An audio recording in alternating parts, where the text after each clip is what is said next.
It was 15 degrees below zero in Aspen. But the coldest thing on that mountain wasn't the snow. It was the smile my mother gave me as she handed me a piece of plastic trash wrapped in silver paper. 5 feet away, my younger sister Tiffany was screaming at a frequency that could shatter glass, jumping up and down next to a $145,000 Range Rover Sport with a red bow the size of a beach ball on the hood. I stood there, freezing in my thin coat, clutching the camera I'd been ordered to hold steady for the last 20 minutes. My fingers were numb, but my mind was crystal clear. My mother, Cynthia, adjusted her fur collar and beamed at Tiffany before turning her gaze to me. It was a look I knew well. The look that said, I should be grateful for oxygen. We spent a lot on Tiffany this year because she needs the confidence boost, she said, her voice bright and loud enough for the camera to pick up. Fair is fair. Lily, you understand. I looked down at the box in my hand. It was light, cheap. I tore the paper. Inside was a black thermal tumbler with the Land Rover logo printed crookedly on the side. I flipped it over, and there it was. A white sticker, peeling at the edges, that read, "Complimentary gift. Not for resale." They hadn't even bought it. They had fished the free dealer swag out of the glove box of the car they bought my sister, wrapped it up, and called it fairness. The insult was absolute. It wasn't a gift. It was a message. Before I show you exactly how a free coffee cup destroyed my entire family, drop a comment and let me know. What is the most insulting gift you've ever received from someone who claimed to love you? I'm reading every single one. I didn't cry. Tears are for people who are surprised. And looking at that peeling sticker, I realized I wasn't surprised. I was just done. My name is Lily. I am 28 years old, and I am the marketing director for a global tech firm. I fix image problems for a living. I craft narratives, control damage, and build brands from nothing. And standing there in the snow, watching my mother adjust Tiffany's hair for the perfect Instagram angle, I realized I was looking at a branding disaster. They wanted a cameraman. Fine.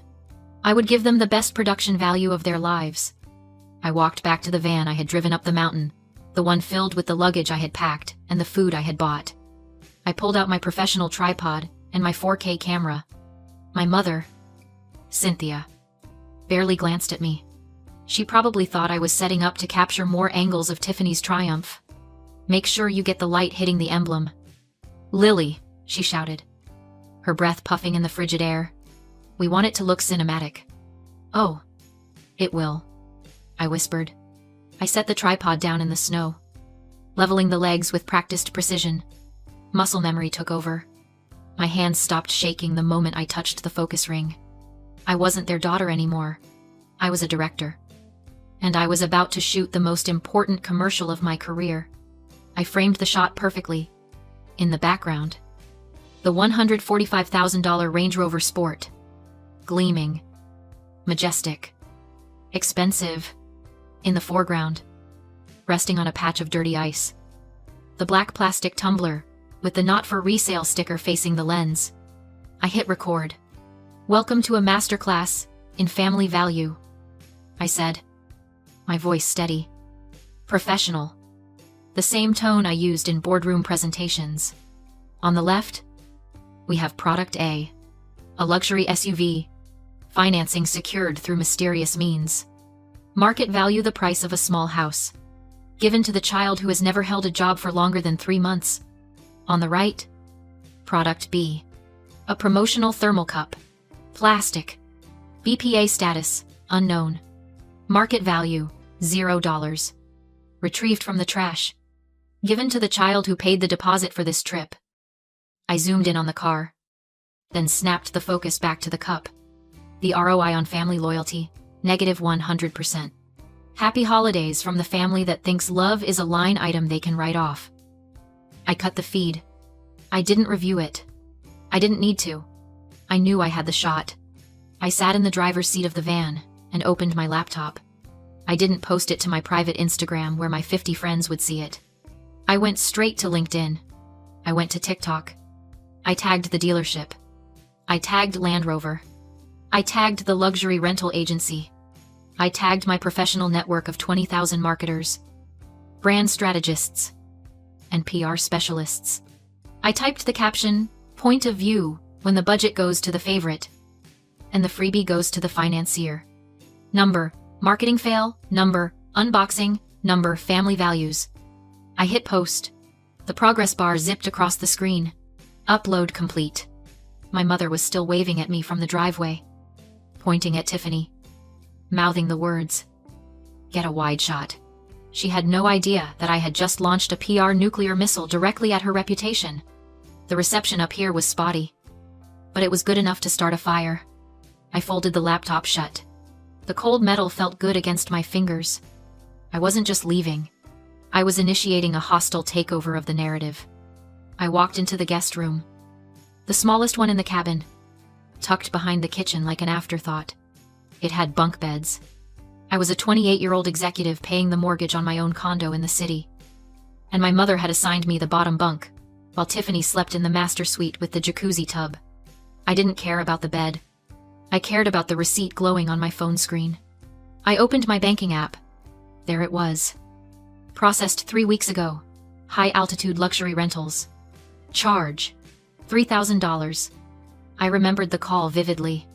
My father, Robert, had phoned me in a panic while I was in a client meeting. "The card is declining. Lily," he'd said, his voice tight with that feigned helplessness he wore like a uniform. "It's a security glitch. The bank froze it because it's a large transaction. Can you put it on yours? Just to hold the reservation, I'll wire you the cash on Monday." Monday came and went. Then the next Monday, when I asked about it, my mother sighed and told me I was being transactional and ruining the holiday spirit. I hadn't just paid for the deposit. I had booked the flights. I had rented the van. I had driven that van 4 hours through a snowstorm while they napped in the back. I had planned the itinerary, made the dinner reservations, and bought the groceries. I wasn't a guest on this trip. I was the producer. I pulled my suitcase onto the bed and started throwing my clothes in. No folding. No organization. Just erasure. As I grabbed my camera bag, I paused. I looked at the heavy, expensive lens I had used to film my sister's glory. And that's when it hit me. The realization wasn't hot and angry. It was cold and heavy, like a stone settling in my gut. My mother didn't hate me. Hate implies passion. Hate implies that the other person has power. Cynthia didn't hate me. She consumed me. To my mother, I wasn't a daughter. I was a utility. I was a household appliance. I was the wireless router that kept them connected. I was the thermostat that kept them comfortable. I was the tripod that held the camera steady so the real star could shine. You don't give a Christmas present to your toaster. You don't thank your water heater for the hot shower. You expect them to work. You only notice them when they break. And when they break, you don't comfort them. You kick them. Tiffany was the identity of this family, the beautiful, shiny object that validated my mother's ego. I was the machinery that paid for the lighting bill. Fair is fair, she had said. And in her twisted, parasitic logic, she was right. Why would the stagehand get a bow? The stagehand is supposed to be invisible. I zipped my suitcase shut with a sound that ripped through the quiet room. The guilt that had dogged me for years, the feeling that I wasn't doing enough, that I wasn't lovable enough, evaporated instantly. You don't feel guilty when you unplug a machine. I wasn't abandoning my family. I was simply taking the utility offline. The service outage was about to begin. I grabbed my coat. I checked the room one last time to make sure I hadn't left a single trace of myself behind. No charger. No scarf. No daughter. I walked out of the room and pulled out my phone. It was time to deal with the housing situation. I zipped my bag shut, the sound echoing like a gunshot in the silent room. Before I could grab the handle, the door flew open. Cynthia stood there, breathless, her cheeks flushed from the cold, holding a ring light I had bought her for her birthday last year. "Lily, honestly? Where did you go?" she snapped, not even looking at the suitcase on the bed. "The lighting is dying out there, and Tiffany wants to do a TikTok dance on the hood. You know she doesn't know how to work the exposure settings. Come fix it. She didn't ask if I was okay. She didn't notice I was wearing my coat. She just saw a piece of equipment that had wandered off set. I'm leaving, I said. My voice was calm. It sounded like someone else's voice. Cynthia rolled her eyes. A gesture so practiced it was almost elegant. Oh. Stop it. You're being incredibly moody today. Just because your sister got a big gift doesn't mean you have to make a scene. It's ugly. Lily. Jealousy gives you wrinkles. She thrust the ring light toward me. Now come set this up. We have maybe 20 minutes of golden hour left. I looked at the ring light. Then I looked at her. For the first time in my life, I didn't see my mother. I saw a tenant. A tenant who was behind on rent and destroying the property. I pulled out my phone and opened the Airbnb app. My name was the only one on the reservation. My credit card was the one on file. I tapped the help icon. I didn't hesitate. I didn't read the terms and conditions. I knew them. I scrolled to the safety center. Report a safety violation. Reason: unauthorized party. Unregistered guests. I hit submit.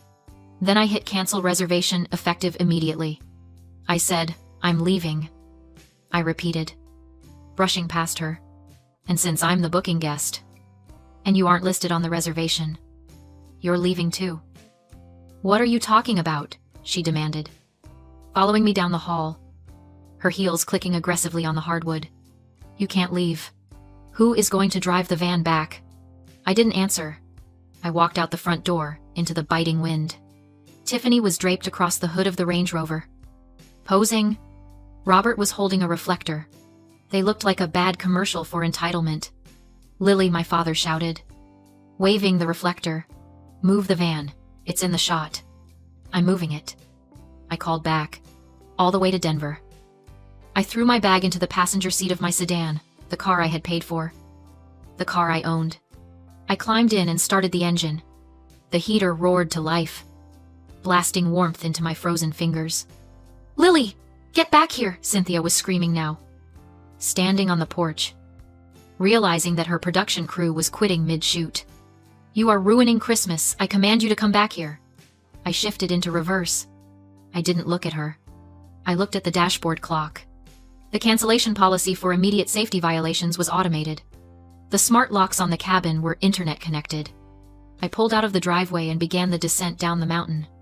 The rearview mirror showed them standing there, tiny, angry figures silhouetted against $1 million view they hadn't paid for. 2 miles down the road. My phone pinged. I glanced at the screen.